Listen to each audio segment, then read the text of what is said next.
Mas marami ang sunog na naitala sa pagsalubong sa 2017 kumpara sa pagsalubong sa 2016 batay sa tala ng Bureau of Fire Protection. Ilan sa mga sunog na yan dulot ng ipinagbabawal na sky lantern. Balita hatid ni Tina Panganiban Perez.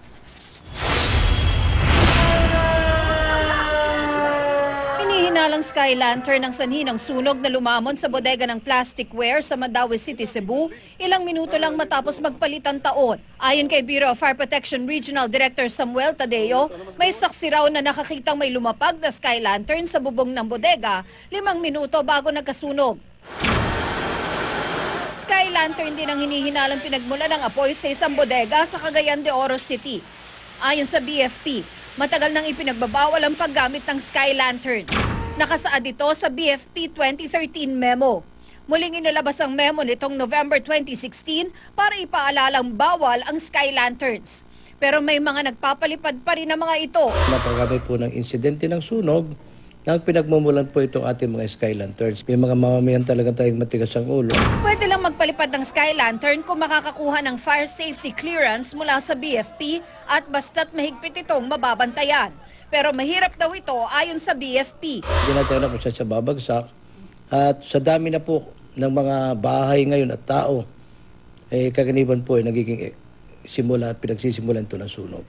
Ayon sa BFP, mas marami ang sunog na naitala sa pagsalubong sa 2017 kumpara sa pagsalubong sa 2016. Sa January 1, 2017 pa lang, 39 na ang naitalang mga insidente ng sunog.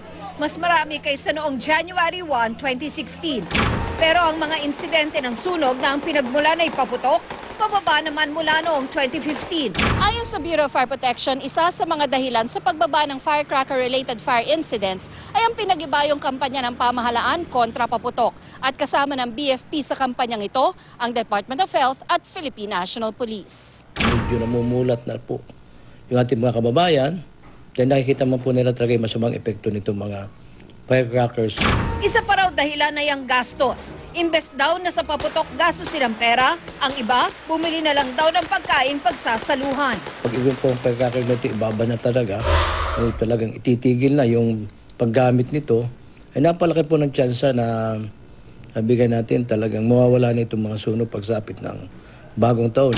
At kung may mga paputok pa kayong di nasisindihan, payo ng BFP, baon na sa lupa yung ating mga natira pa diyang mga firecrackers na yan. Tina Panganiban Perez, GMA News.